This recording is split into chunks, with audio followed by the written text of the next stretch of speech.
নমস্কার, শুভ সকাল। আজকের এই ভিডিওতে আমি যেটা দেখাতে চলেছি সেটা হলো বাঙালির প্রিয় দার্জিলিং ভ্রমণ। দার্জিলিং ভ্রমণ মানে একটু টি গার্ডেন দেখা, টি গার্ডেনের অপরূপ সৌন্দর্যের সঙ্গে একটি ঝর্ণা দেখা। প্রাকৃতিক ঝর্ণার সৌন্দর্য মনকে ছুঁয়ে যায়, যেটি হিমালয় পর্বতে পাওয়া যায়।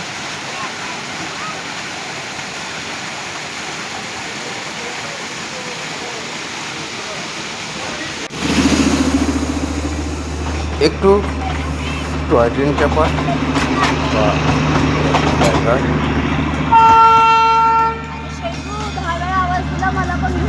দার্জিলিং পাহাড়ের চতুর্দিকে টয় ট্রেনের যে জার্নি, একটু টাইগার হিল থেকে সূর্য ওঠা দেখা, টাইগার হিল থেকে সূর্য ওঠা দেখার এই ঠান্ডায় আনন্দটাই সম্পূর্ণ আলাদা। হাজার হাজার মানুষের সঙ্গে টাইগার হিল থেকে সূর্য দেখা, ঠান্ডা উপভোগ করা, প্রচণ্ড কনকনে ঠান্ডায় প্রত্যেকের সঙ্গে অনুভূতি, একটু সজীব পশু পাখির বিচরণ চিড়িয়াখানায়, একটু কম দামে উলেন দ্রব্য পারচেস করা,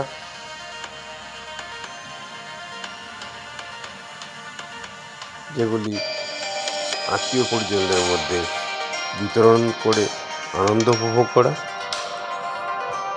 একটু মহাকাল মন্দিরে পুজো দিয়ে ভ্রমণের বা তীর্থদর্শনের পূর্ণতা আনা, একটি পরিষ্কার পরিচ্ছন্ন হোটেলে রাত্রি নিবাস করে ভ্রমণের পূর্ণতা আনা,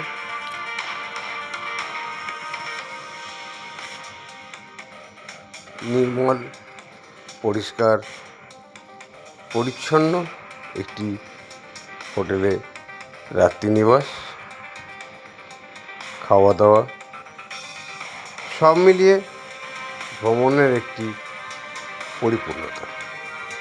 আজকের ভিডিওতে আমি দার্জিলিং ভ্রমণ সম্বন্ধে সম্পূর্ণটা দেখাতে চলেছি দুটি পার্টে। এখন যেটি প্রদর্শিত হচ্ছে দার্জিলিং ভ্রমণের প্রথম পার্ট, শিয়ালদা থেকে দার্জিলিং মেলে 10টা 15 জার্নি শুরু করা। রাত্রের গাড়িতে নিউ জলপাইগুড়ির উদ্দেশ্যে রওনা দেওয়ার অর্থ হলো একই রাত্রি আমরা আমাদের কর্মজীবন থেকে সুবিধা পেলাম। একটি রাত্রি আমরা শিলিগুড়ি বা এনজেপি পৌঁছালে বাকি 2 রাত্রি 3 দিনের ভ্রমণের পূর্ণতা, খরচ খরচা, প্রাকৃতিক সৌন্দর্য দেখা সবটাই আজকের ভিডিওতে আমি পরিস্ফুট করতে চলেছি। শিয়ালদহ থেকে ট্রেন ছাড়ার আগে আরপিএফ সব চেকিং করে নিল। পরিষ্কার পরিচ্ছন্ন কম্পার্টমেন্টে দার্জিলিং মেলে আমরা চড়ে বসলাম। একটু ফ্রেশ হয়ে রাত্রের খাবার খেয়ে যে যার সিটে আমরা শুয়ে পড়লাম এবং ট্রেনের কম্পার্টমেন্টগুলো যারা নতুন একটু দেখে নিন, লোয়ার, আপার, মিডিল, বাথ কম্পার্টমেন্টে আমরা ভ্রমণ করছিলাম। এখন আমরা নিউ জলপাইগুড়ি স্টেশনে নেমে পড়লাম। নিউ জলপাইগুড়ি স্টেশনে কার পার্কিংয়ে প্রাইভেট কার থাকে, যেখান থেকে আমরা শেয়ার ট্যাক্সিও করতে পারি, অথবা 6 জন বা 7 জন থাকলে একটি কার বুকিং করে আমরা নিউ জলপাইগুড়ি থেকে দার্জিলিংয়ের উদ্দেশ্যে রওনা দিতে পারি। আমরা 7 জন মিলে একটি গাড়িতে দার্জিলিং উদ্দেশ্যে রওনা দিলাম, খুবই আনন্দ মনের মধ্যে। প্রথম আমরা রোহিণীর উদ্দেশ্যে রওনা দিয়েছিলাম। রোহিণী ওয়াটারফলসের ঠিক আগে একটি রেস্টুরেন্টে সকালের খাবার খেয়ে আমরা রোহিণী জলপ্রপাতে পৌঁছাব।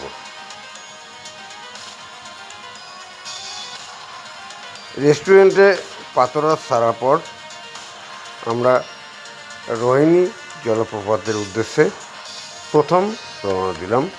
প্রথম দিনের প্রথম সাইট সিন রোহিণী জলপ্রপাত। আমরা রোহিণী জলপ্রপাতে এসে পৌঁছালাম। এই রোহিণী জলপ্রপাতে বর্ষাকালে ঝর্ণাটা খুব ভালো থাকে, কিন্তু শীতের সময় এই রোহিণী ওয়াটারফলসে তেমন ঝর্ণা থাকে না, খুবই সরু এবং কম জলপ্রবাহ। আমরা ঝর্ণা মানে এইরকম একটি উপভোগ করতে চাই, কিন্তু রোহিণী জলপ্রপাতে শীতের সময় বেশি জল থাকে না, খুব হালকা জলপ্রবাহ থাকে। যাক, জলপ্রপাতের জল ছাড়াও দর্শনীয় যে প্রাকৃতিক সৌন্দর্য সেটা সারা বছরই উপভোগযোগ্য। আমরা রোহিণী জলপ্রপাতে বেশি সময় দিলাম না। এখানে আমরা 15 মিনিট সময় কাটিয়ে একটু জলপ্রপাতের সমস্ত জায়গায় নিজের সেলফি বা ফটোশ্যুট করে রওনা দিলাম আমরা পরবর্তী স্পটের জন্য। দার্জিলিং ভ্রমণের যে শিডিউলটা আমি সাজিয়ে দিচ্ছি, যদি একটু ফলো আপ করেন তাহলে কিন্তু অল্প সময়ের মধ্যে এনজয়েবল একটি ট্যুর করতে পারবেন। আমরা কার্শিয়াং ভিউ পয়েন্টের উদ্দেশ্যে রওনা দিলাম। পরবর্তী এবং দ্বিতীয় পয়েন্ট হলো Kurseong view point. Kurseong view পয়েন্টের অপরূপ সৌন্দর্য, যেটি পাহাড়ে বিভিন্ন চূড়া সবুজে ভরা, পাহাড়ের গা কেটে রাস্তা, সমস্ত মিলিয়ে কার্শিয়াং ভিউ পয়েন্টের থেকে ভিউ দেখার অনুভূতিটাই সম্পূর্ণ আলাদা। আমরা কার্শিয়াং ভিউ পয়েন্টে একটু সময় অতিবাহিত করলাম। 30 থেকে 35 মিনিট আমরা কার্শিয়াং ভিউ পয়েন্টে সময় দিলাম। চা বাগানের বা বিভিন্ন জঙ্গলের সৌন্দর্য দেখে সেখানে নিজেদের সেলফি ফাইলবদ্ধ করে আমরা কার্শিয়াং ভিউ পয়েন্ট থেকে একটি অভিজ্ঞতা সঞ্চয় করে পরবর্তী স্পটের উদ্দেশ্যে রওনা দেব। কিন্তু এই কার্শিয়াং ভিউ পয়েন্টের যে পাহাড় চিরে নিচে দিয়ে যে রাস্তাগুলো বেরিয়েছে, ওই রাস্তা দিয়েই আমরা উপরে উঠে এসেছি। প্রায় 2000 মিটার উচ্চতায় সমতল ভূমি থেকে আমরা কার্শিয়াং ভিউ পয়েন্টে পৌঁছেছি। ফেব্রুয়ারির 20 তারিখে কার্শিয়াং ভিউ পয়েন্টে খুব একটা ঠান্ডা ছিল না, রোদের তাপ প্রচণ্ড ছিল, তাই ঠান্ডার অনুভূতি পাহাড়ের সেটা এখনও আমরা পাচ্ছি না। নেক্সট পয়েন্ট থেকে হয়তো পেতে পারি। পাহাড়ের গা চিরে যে সমস্ত রাস্তাগুলো বেরিয়েছে কার্শিয়াং ভিউ পয়েন্ট থেকে, সেই রাস্তাগুলো বা চা বাগানের সুদৃশ্যতা সত্যি একটি অনুভূতিযোগ্য। বিভিন্ন কাপল আমাদের সঙ্গে যারা ছিলেন, আমরা এবং আরও যে সমস্ত পর্যটকরা আছেন, প্রত্যেকে কার্শিয়াং ভিউ পয়েন্ট থেকে নিজেদের দীর্ঘদিনের চাওয়া অনুভূতিগুলো উপভোগ করেছে। যে যেমন পারে ফটোশ্যুট, সেলফি সব কিছু ফাইলবদ্ধ করে নিজেদের স্মৃতিগুলোকে স্মরণীয় করে রাখছে। এই সুদৃশ্য হিমালয় পর্বতের যে প্রাকৃতিক সৌন্দর্য সত্যি মন ছুঁয়ে যায়। প্রত্যেকে কার্শিয়াং ভিউ পয়েন্টের এই সুদৃশ্যতা, সৌন্দর্য, বিভিন্ন গাছগাছালি এবং সবচেয়ে বড় কথা চা বাগান, চা গাছের যে বাগান, সব মিলিয়ে একটি প্রাকৃতিক অনুভূতি। কেউ একলা যাচ্ছে, কেউ কাপের সঙ্গে এই পাহাড়ের যে চড়ার অভিজ্ঞতা নিজেদের মধ্যে সঞ্চয় করে নিল। এটা কার্শিয়াং ভিউ পয়েন্ট, চোখের সামনেই দেখা যাচ্ছে। দেখুন কার্শিয়াং টাউনটা।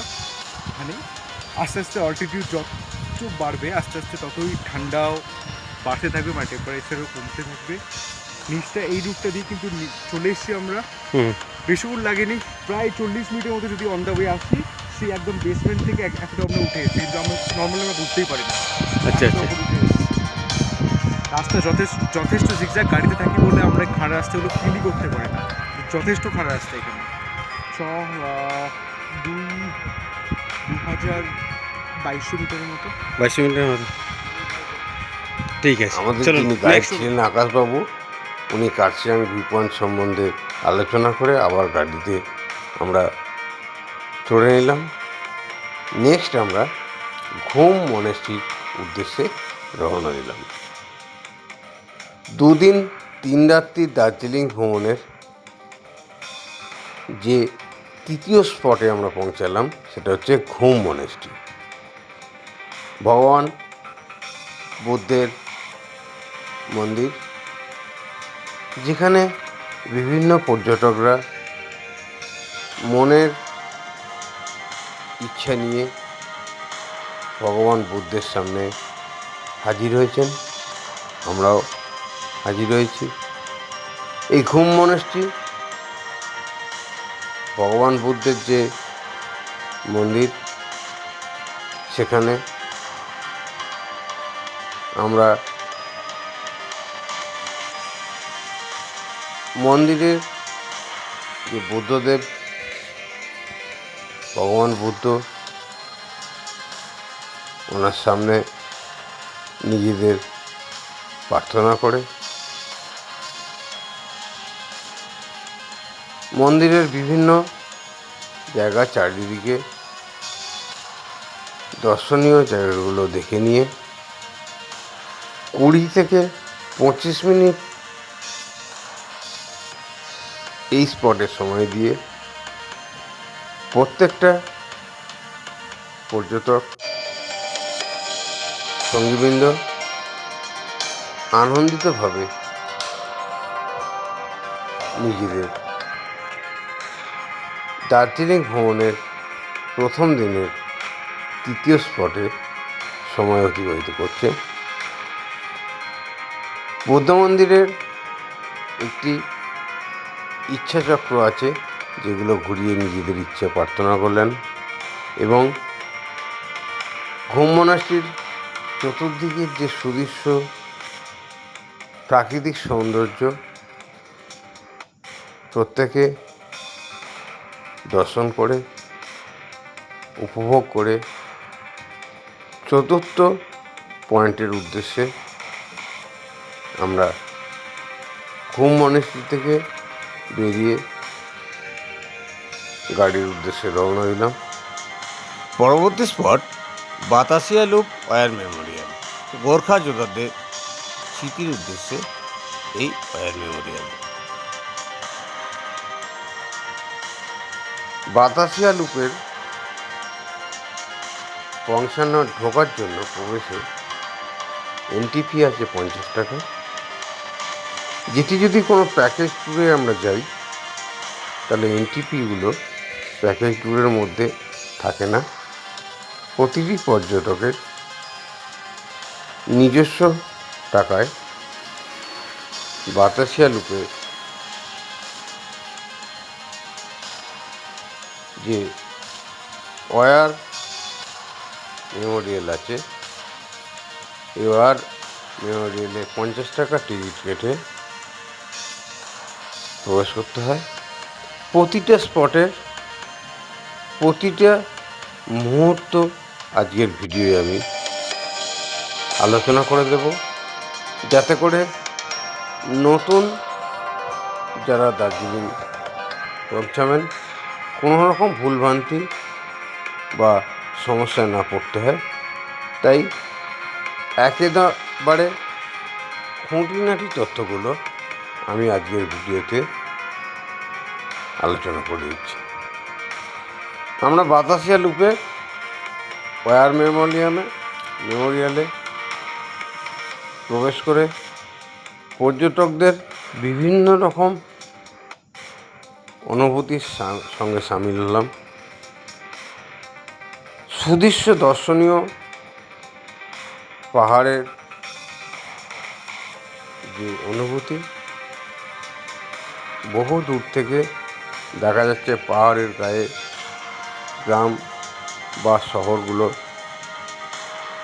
ঘরবাড়ি, গাছগাছালি সব মিলিয়ে বাতাসিয়া লুপ দার্জিলিংয়ের একটি অন্যতম স্পট, যেখানে টয় ট্রেন আছে এবং এই বাতাসিয়া লুপ থেকে বহু দূরের দৃশ্যগুলো খুবই দৃশ্যমান। টয় ট্রেন যেটা দার্জিলিংয়ে এখন বর্তমান।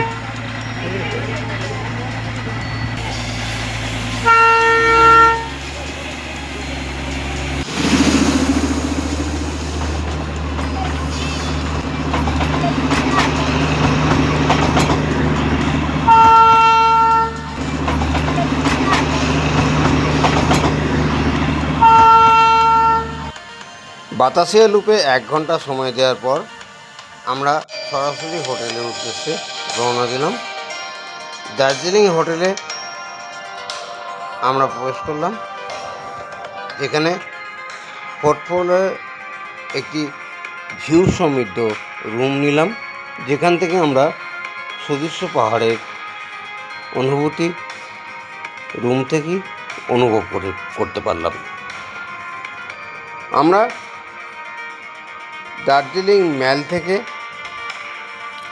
গাড়িতে 5-7 মিনিট দূরত্বে একটি হোটেল নিলাম। হোটেলটা পরিষ্কার পরিচ্ছন্ন। হোটেলের নাম মন্ডলম ইন। পরিষ্কার bathroom, neat and clean, bed. জানালা দিয়ে পাহাড়ের ভিউ সম্পূর্ণ দেখা যায়। আমরা রুম নিয়ে কিছুটা ফ্রেশ হয়ে দার্জিলিং ম্যালের উদ্দেশ্যে সন্ধ্যেবেলা রওনা দিলাম ঠিক 6টার সময়। 6টা থেকে রাত্রি 8:30-9টা পর্যন্ত আমরা ম্যালেই সময় অতিবাহিত করলাম। এটা হলো ম্যাল চৌরাস্তা, যেখানে আমরা বেশ কিছুটা সময় কাটালাম। রাতের টি, কফি জার খেয়ে এই ম্যাল মার্কেটের যে বৃহৎ ফাঁকা জায়গাটা আছে, এখানটা একটা সময় প্রচুর দোকানদানি ছিল, এখন কিন্তু পুরো ফাঁকা করে দেওয়া হয়েছে। রাত্রের ভিড়েও এই এত বড় জায়গাটা সম্পূর্ণ কিন্তু খালি। যাক, আমরা ম্যাল মার্কেটে এলাম সন্ধ্যেবেলা, এবং ম্যাল মার্কেটের সঙ্গে সঙ্গে আমরা চক মার্কেটেও যাব।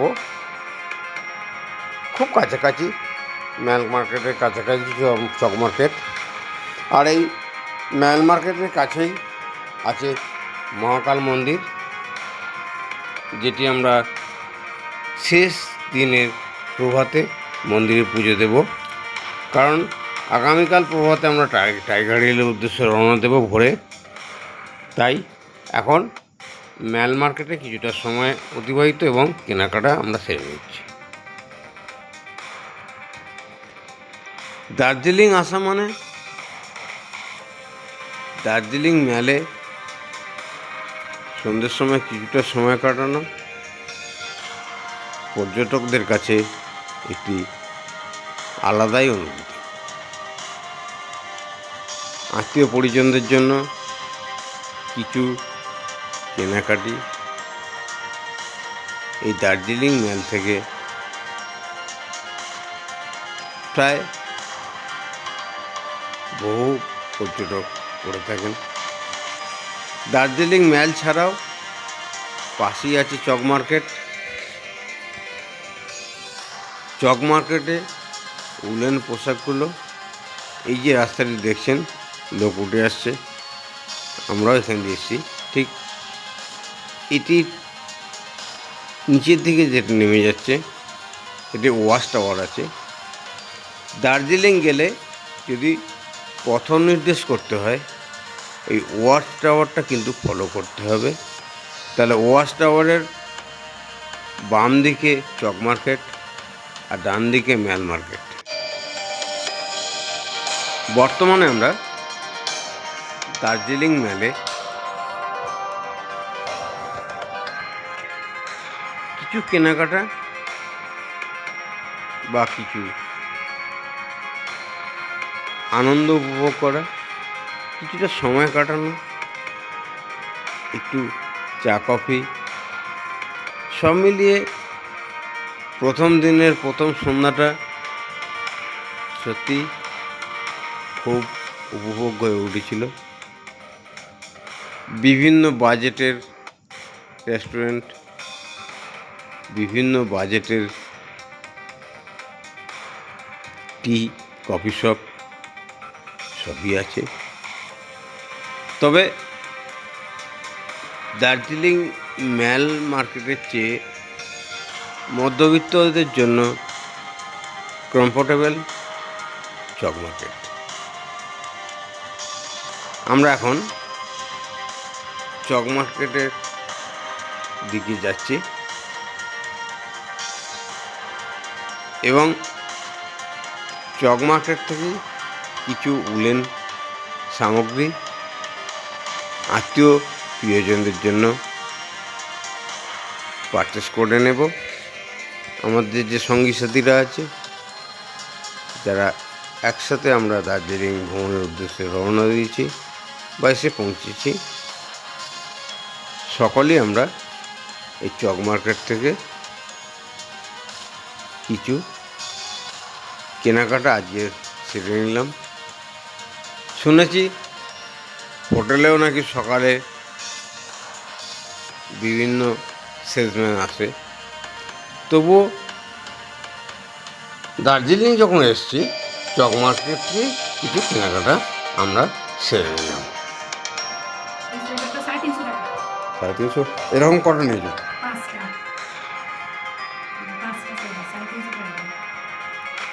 খুব ভালো হয়েছে, খুব সস্তা। চকবাজারে সোয়েটার উলেন সব জিনিস সব কি এক কালারে নিয়েছো না অন্য কালারের?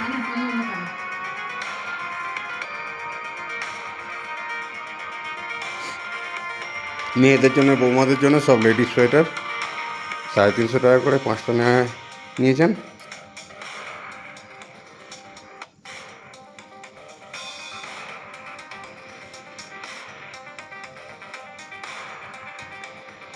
আর কটা হলো?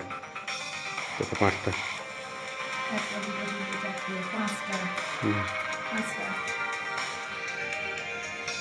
কালারগুলো খুব ভালো। চাদর 5টা চাদর সব এগুলো কত করে নিয়েছে? 200 টাকা করে। 200 টাকার চাদর, বেশ বড় সাইজ হয়েছে, দেখি কীরকম সাইজ। বড় size। বাহ, খুব ভালো হয়েছে। মধ্যবিত্তদের নাগালের মধ্যে চক মার্কেট, চক বাজার। দার্জিলিং ম্যাল মার্কেটও আছে, চক মার্কেট থেকে পারচেস করা হলো। আর আর কটা চাদর নেওয়া হলো? 5টা। এই যে দেখুন সব বড় বড় চাদর।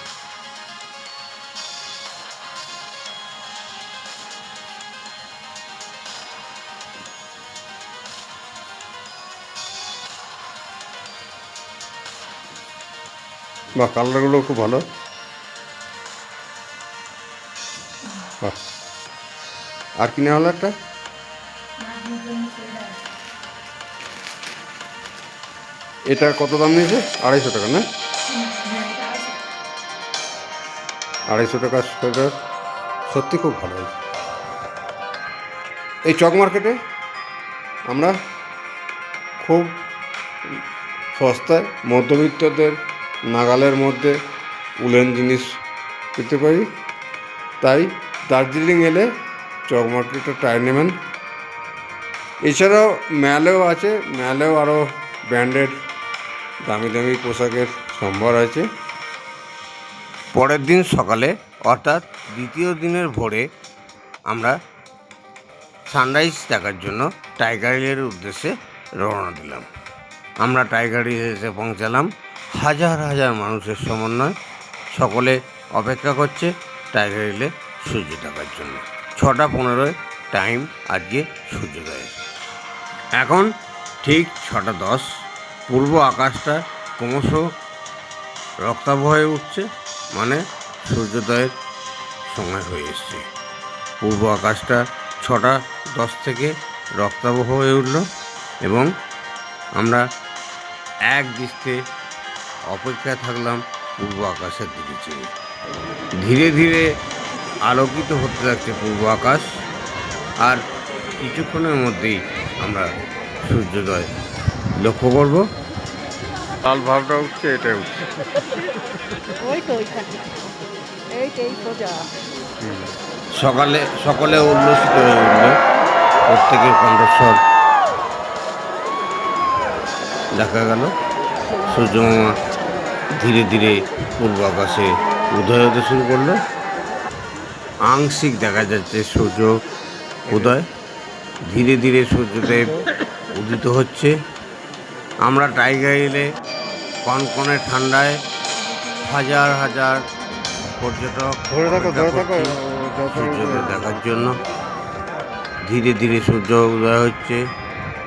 সত্যি অপরূপ এক দৃশ্য, যেটা না দেখলে অনুভব করা যায় না যে টাইগার হিল থেকে সূর্য উদয় হওয়ার দৃশ্যটা কতটা আনন্দদায়ক এবং মনোরঞ্জিত হয়। কিছুটা উদয় হয়েছে। ধীরে ধীরে ধীরে ধীরে পূর্ব আকাশ জুড়ে রক্তাভ হয়ে সূর্যদেব বিকশিত হচ্ছে। সত্যিই এক অপরূপ দৃশ্য। ঠিক 6:15 থেকে অসাধারণ। 6:18 থেকে 20 মিনিটের মধ্যে প্রায় অর্ধেকটা লক্ষণীয় হয়ে উঠেছে এবং আমরা অধীর আগ্রহে প্রতিটি পর্যটক, কয়েক হাজার পর্যটক টাইগার হিলের এই কনকনে ঠান্ডায় পা থেকে মাথা পর্যন্ত প্রত্যেকের আবৃত, শুধু চোখ দুটো বেরিয়ে আছে, আর সকলে সানরাইজ দেখার অনুভূতি উপভোগ করছে। প্রায় পূর্ণাঙ্গ সূর্য উদয় হলো। আমরা দেখছি পূর্ণাঙ্গ সূর্যদেব পূর্ব আকাশে উদয় হয়েছে। এবার ধীরে ধীরে সূর্যের আলো প্রখরিত হবে এবং ক্রমশ আমরা দেখব সূর্যদেবের যে প্রখর রৌদ্র। পূর্ব আকাশে পূর্ণাঙ্গ সূর্যদেব দেখা আকাশ বিকশিত হয়েছে। টাইগার হিল থেকে আজকে সুন্দর আবহাওয়ায় আমরা পূর্ণাঙ্গ সূর্য উদয় উপলব্ধি করলাম। সত্যি একটি আলাদা অনুভূতি। পূর্ব আকাশ জুড়ে সুদৃশ্য সূর্যদেবের প্রখরিত উত্তাপ ক্রমশ বাড়তে লাগলো। এরপর আর সূর্যের দিকে তাকিয়ে দেখা যাবে না। এরকম একটি পরিস্থিতিতে আমরা প্রত্যেকটা পর্যটক সূর্যোদয় দেখে যে যার কিছু কেনাকাটা টাইগার হিলের সর্বোচ্চ শৃঙ্গে আমরা দাঁড়িয়ে দেখলাম। সকালে আলো বিকশিত হওয়ার সঙ্গে সঙ্গে প্রতিটি দোকানদার স্টল দিয়ে আছে, যেখান থেকে প্রত্যেকটা পর্যটক কিছু না কিছু ক্রয় করে নিজেদের ভ্রমণ পিয়াসা সম্পূর্ণ করে আবার আমরা নিচের দিকে কনকনে ঠান্ডায় আবৃত আমরা প্রত্যেকে টাইগারের সূর্যোদয়ের সঙ্গে সঙ্গে পাহাড়ের দৃশ্যমানতা বাড়তে শুরু করেছে। পাহাড়ের কোলের সমস্ত দৃশ্য উপভোগ করে আমরা পাহাড়ের নিচের দিকে নামতে শুরু করলাম এবং আমরা প্রত্যেকে টাইগার হিলে সূর্য দেখে নিচের দিকে নেমে আবার হোটেলে ফিরে এলাম এবং হোটেলে সকালের প্রাতরাশ ছেড়ে আমরা পরবর্তী ট্যুর দার্জিলিং জুর উদ্দেশ্যে রওনা দেব। আমরা পৌঁছে গেলাম জুওলজিক্যাল পার্কে। জুওলজিক্যাল পার্কের পাহাড়ের ধাপে ধাপে সমস্ত খাঁচাগুলো আছে। এখন আমরা মেন প্রবেশদ্বারের উদ্দেশ্যে এগিয়ে যাচ্ছি। বেশ কিছুটা উপরে উঠে আমরা পৌঁছে গেলাম পদ্মজা নাইডু হিমালয়ান জুওলজিক্যাল পার্কে, যেখানে এন্ট্রি ভারতীয়দের জন্য 110 টাকা এবং ফরেনারদের জন্য 160 টাকা। আমরা টিকিট কেটে জুওলজিক্যাল পার্কে প্রবেশ করলাম এবং জুওলজিক্যাল পার্কে প্রবেশ করি আমরা ঠিক বাঁদিক বরাবর দেখতে পেলাম তৃণভোজী প্রাণী দিয়ে শুরু করা হয়েছে। প্রথমে তৃণভোজী প্রাণী ঠান্ডার পর ছাগল দিয়ে শুরু করলাম। এই তৃণভোজী প্রাণী দেখার পর আমরা হালুমের কাছে পৌঁছাবো। এক এক করে যে কম্পার্টমেন্টগুলো আছে পাহাড়ের কোলে, কোথাও ছাগল, কোথাও হরিণ, তবে ঠান্ডায় প্রত্যেকটি পশু সুস্বাস্থ্য বজায় আছে। আমরা তৃণভোজী সেক্টরটা প্রথমে দর্শন করে নিচ্ছি।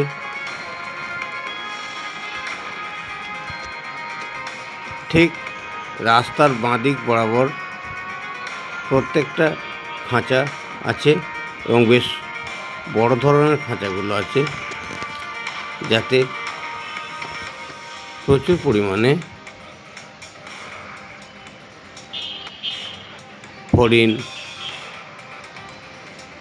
ঠান্ডার ছাগল, ভেড়া বা বিভিন্ন জাতীয় তৃণভোজী প্রাণীগুলো এই স্থানে বিচরণ করছে।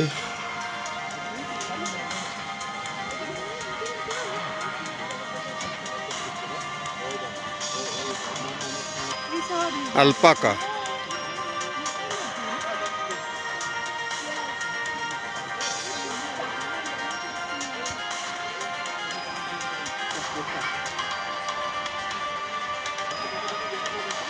চলো চলো। ইয়াক।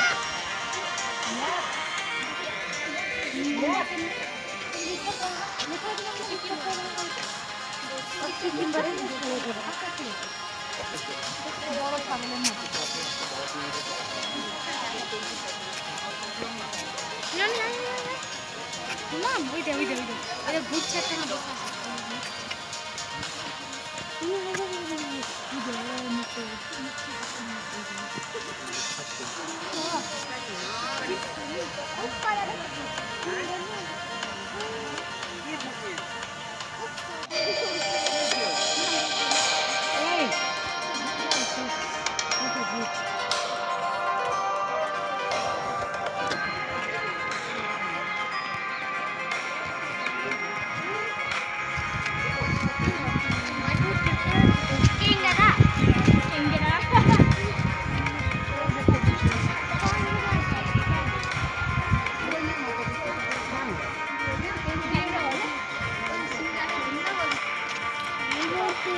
তৃণভোজী প্রাণী দেখার পর আমরা এবার বাঘের জায়গায় পৌঁছাবো, যেখানে বিভিন্ন রকম বাঘের সমন্বয় আছে।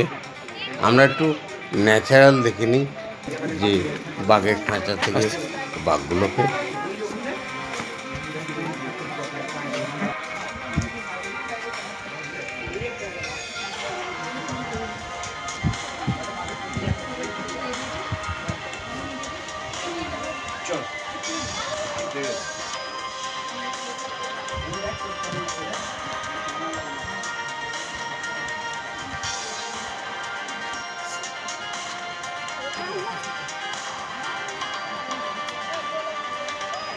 এবারে যে খোঁজ যেতে হবে।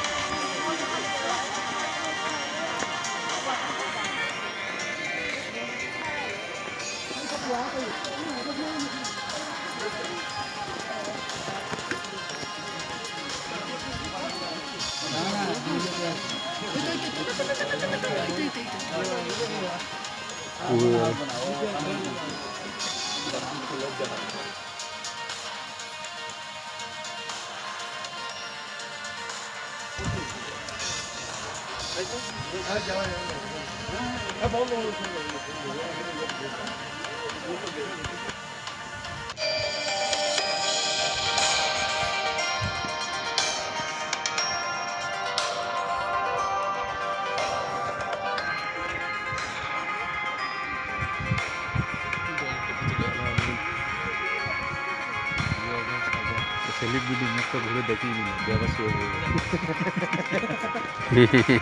সেলিব্রিটি বটে। Himalayan wolf.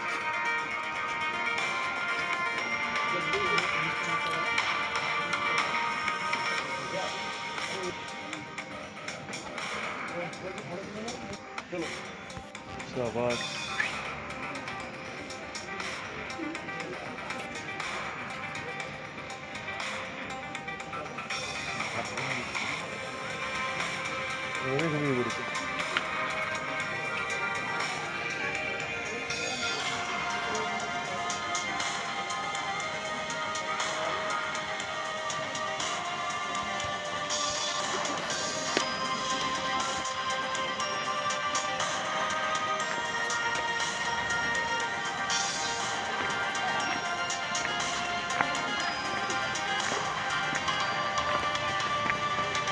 সব দেখা যাচ্ছে যায়।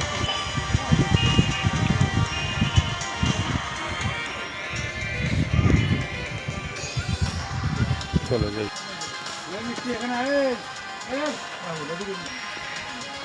এই বাঘকে তো দিতে তুমি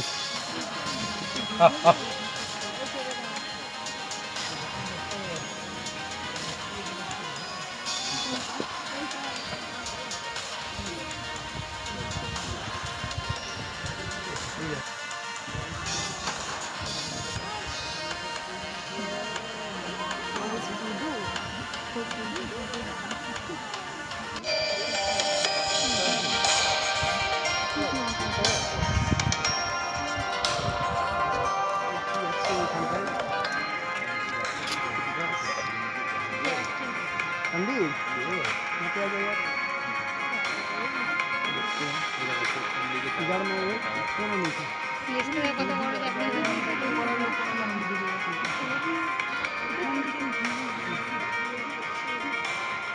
পুরো এক পাতলা করে মেরে দিল।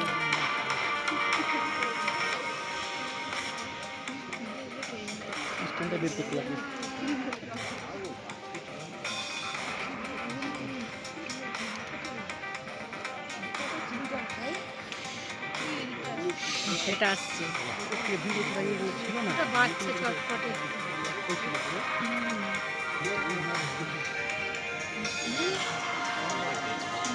বাঘের ছাল, ছগ্গা ছগ্গা দেখছি।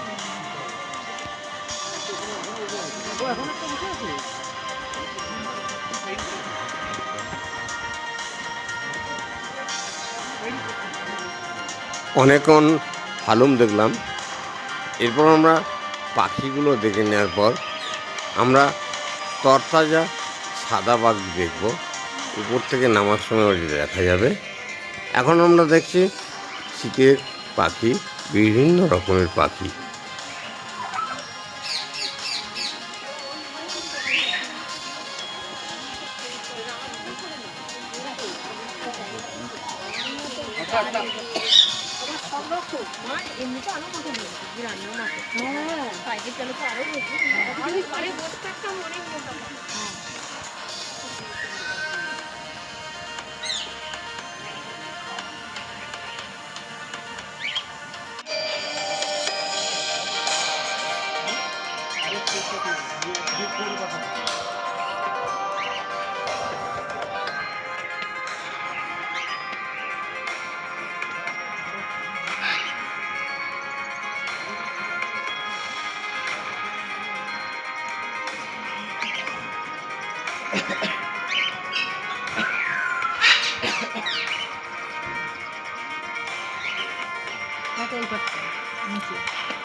নানান রকমের পাখি দার্জিলিং জুওলজিক্যাল পার্কে আছে। Padmaja Naidu Himalayan zoology park. আমরা পদ্মজা নাইডু হিমালয়ান জিওলজিক্যাল পার্কে সমস্ত পশু পাখি দেখে এনজয় করার পর পরবর্তী প্রোগ্রাম রাখবো আমরা জাপানি মনেস্ট্রি।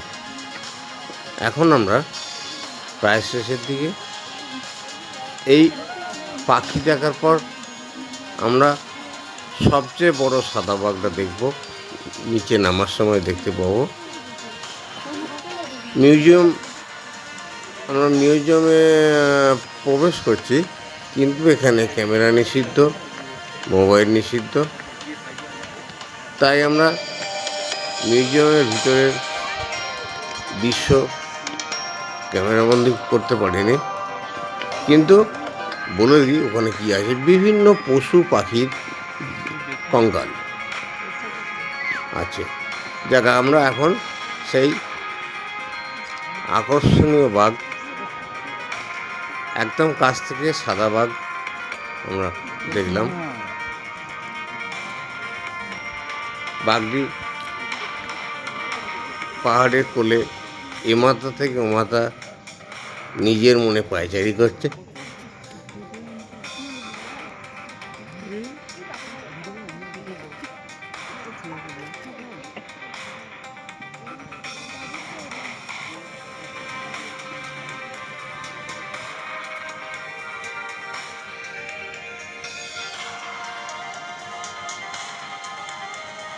শোভাবর্ধন করার জন্য বিভিন্ন টব বা পলিথিন ব্যবহার করে ক্যাকটাস বা বিভিন্ন বাহারি গাছের সুদৃশ্যমান ভার্টিক্যাল গার্ডেন তৈরি করা আছে। জুলজিক্যাল পার্কে বেরোবার ঠিক একটি সাইডে বিভিন্ন ধরনের ক্যাকটাস, প্রচুর ক্যাকটাস এবং কিছু বাহারি গাছ রাখা আছে, ভার্টিক্যাল সিস্টেমে রাখা আছে, কয়েকটি খাঁচা দিয়ে করা, খুব সুন্দর লাগছে। আমরা এখানটা একটু সময় দিয়ে সমস্ত ক্যাকটাসগুলো এটা বৃষ্টি করলে হবে না। বা বিভিন্ন রকম হ্যাঁ গাছগুলো এক এক করে আমরা দেখে নিলাম। এগুলি দেখার পর আমরা জুলজিক্যাল পার্ক ছেড়ে বেরিয়ে যাব জাপানি মনেস্ট্রির উদ্দেশ্যে। কাছাকাছি, খুব একটা ডিস্টেন্স নয়, 5-7 মিনিটের রাস্তা। আমরা জাপানি মনেস্ট্রিতে যাব। এখন জুলজিক্যাল পার্ক থেকে আমরা বেরিয়ে পড়লাম, পাহাড়ের কোলে নিচের দিকে নামছি। আমরা মেন রাস্তায় পৌঁছাবো। বেশ কিছু সিঁড়ি ভেঙে কিছু প্রাকৃতিক সৌন্দর্য ফটোশ্যুট করার জন্য করা আছে, যেগুলো আমরা সকলে শ্যুট করলাম। আমরা চিড়িয়াখানা বা জুলজিক্যাল পার্ক দর্শন করার পর জাপানি টেম্পেলে পৌঁছালাম। এই জাপানি টেম্পেলে বৌদ্ধ মূর্তি, বুদ্ধদেবের মূর্তি আছে, ভগবান বুদ্ধ এবং জাপানি কিছু মনেস্ট্রি এখানে আছে। দেখ, আমরা আজকে আর ফার্স্ট পার্টটাকে কন্টিনিউ করবো না, অনেক লঙ্গার হয়ে যাচ্ছে। আমরা দ্বিতীয় পার্টে যেটা দেখবো সেটা হচ্ছে রক গার্ডেন। দার্জিলিং এলে এই রক গার্ডেন না দেখলে সত্যি অপূর্ণ থেকে যাবে ভ্রমণ। রক গার্ডেন দ্বিতীয় দিন কমপ্লিট হবে। পরের দিন সকালে আমরা মহাকাল মন্দিরে পুজো দিয়ে আমরা রওনা দেব নিউ জলপাইগুড়ি স্টেশনের উদ্দেশ্যে। এবং যাওয়ার পথে আমরা pine forest, Gopaldhara tea estate, Pashupati market এবং মিরিক হয়ে নিউ জলপাইগুড়ি স্টেশনে পৌঁছাবো। পরবর্তী পার্টে খুব আকর্ষণীয় রক গার্ডেন থাকবে, তাই পরবর্তী পার্টটা অবশ্যই দেখে নেবেন। ঘরে বসে দার্জিলিং ভ্রমণের যে পূর্ণতা দিতে পারার জন্য আমি খুব আনন্দ পেলাম। আজকের দার্জিলিং ভ্রমণ আমাদের সাথে ঘরে বসে করার জন্যে এবং আজকের ভিডিওটি ওয়াচ করার জন্য সমস্ত দর্শনার্থীদের, সুপ্রিয় দর্শকবৃন্দকে, ভাই বোনেদের নমস্কার জানাই, আন্তরিক অভিনন্দন জানাই। আজকের প্রথম পার্ট, ঘরে বসে দার্জিলিং ভ্রমণের প্রথম পার্ট আমরা এখানেই সমাপ্ত করব। সকলের কাছে নিবেদন থাকবে চ্যানেলটি সাবস্ক্রাইব করে রাখুন। বিভিন্ন রকম ভ্রমণের ভিডিও এই চ্যানেল থেকে উপভোগ্য হবে। তাই ঈশ্বরের কাছে প্রত্যেকের সুস্থতা কামনা করে আজকে দার্জিলিং, ঘরে বসে দার্জিলিং ভ্রমণের যে ভিডিও আমরা দেখালাম, ঈশ্বরের কাছে সকলের সুস্থতা কামনা করে এবং সুপ্রিয় দর্শকবৃন্দকে নমস্কার জ্ঞাপন করে প্রথম পার্ট শেষ করলাম। কন্টিনিউ করতে থাকুন দ্বিতীয় পার্টের জন্যে। দ্বিতীয় পার্ট আসছে, আমি ডেসক্রিপশান লিঙ্কটা দিয়ে দেবো দ্বিতীয় পার্টের। দ্বিতীয় পার্টটা দেখলে তাহলে আমরা ঘরে বসে সুন্দরী দার্জিলিংয়ের যে প্রাকৃতিক দৃশ্য অনুভূতি আমরা সবটাই উপভোগ করতে পারব। দার্জিলিং ভ্রমণের বিভিন্ন খরচ খরচা আরও পথ নির্দেশ পরবর্তী পাঠে আমি দেব। এই পাঠটা আর দীর্ঘায়িত না করে সুপ্রিয় দর্শকবৃন্দকে নমস্কার জানিয়ে পরবর্তী পাঠে জন্য আমরা অপেক্ষা করবো এই আশা রেখে প্রথম পাঠ এখানে শেষ করলাম।